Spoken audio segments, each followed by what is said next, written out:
La finance joue naturellement un rôle central dans le rétablissement de la souveraineté de l'Europe. Nos institutions financières ont un savoir-faire indispensable pour mobiliser les capitaux et pour les orienter notamment vers la réindustrialisation de notre continent et la transition énergétique.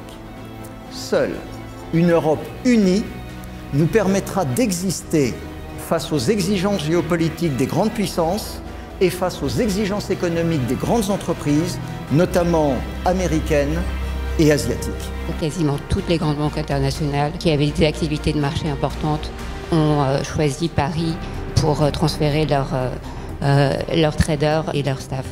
On est très ambitieux, on a vocation à l'être, on a un bel écosystème européen en termes de finances, banques et finances de marché.